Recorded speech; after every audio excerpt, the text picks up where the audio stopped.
It comes from a true case, a real case that happened in 1998.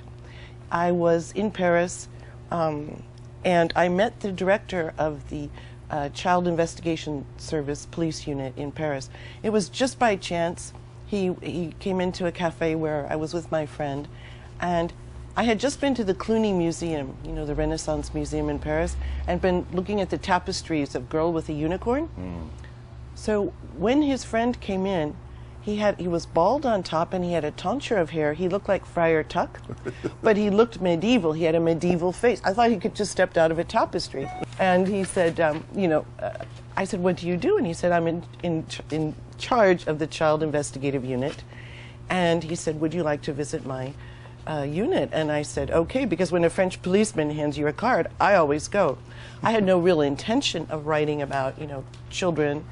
But when I went to the unit, I was so impressed because I'd been to some Paris police stations, and they're not very, they weren't like this. This is bright carpets, colorful walls, mobiles, toys.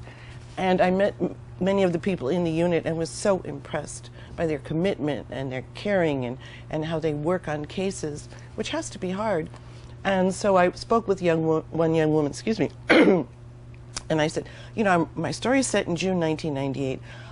I'm just wondering if there's anything I should know about background for Aimee Leduc to know. And she said, but there was this notorious case, and this is what happened. And there was a serial rapist terrorizing this one arrondissement. And at the time, the police commissariats were not communicating with one another. And she was very open about this. And the parents actually went vigilante, found someone, wasn't the right person, but later the police caught the perpetrator. And I said, I had no idea. And she said, here. And she handed me the file. Of course, it's from 1998. And I thought, this is a sign pointing me to writing about this. But what really impressed me was that, what about the people that work on the crime? Excuse me. It was these people I met who are committed and trained in sociological, ways to talk to children.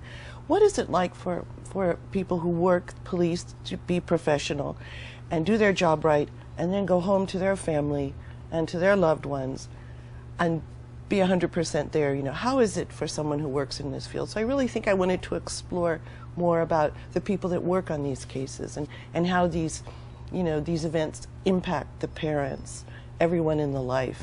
It's a real ripple effect, and that's got to be hard. Wow. So real personalities make it into your book. Yeah, I fictionalize. Oh, of course. But I mean, that's so when we read about a police inspector, somebody, a family member, this is probably somebody based on somebody you've met at some point. Yes, and they were really wonderful. I mean, they really opened up and talked to me a lot about it. And I was thinking, what would I had been a preschool teacher, and it's like, it's you give your best for the children, but then you also, you have to go home and give your best as well. So there's always, I'm sure it's harder.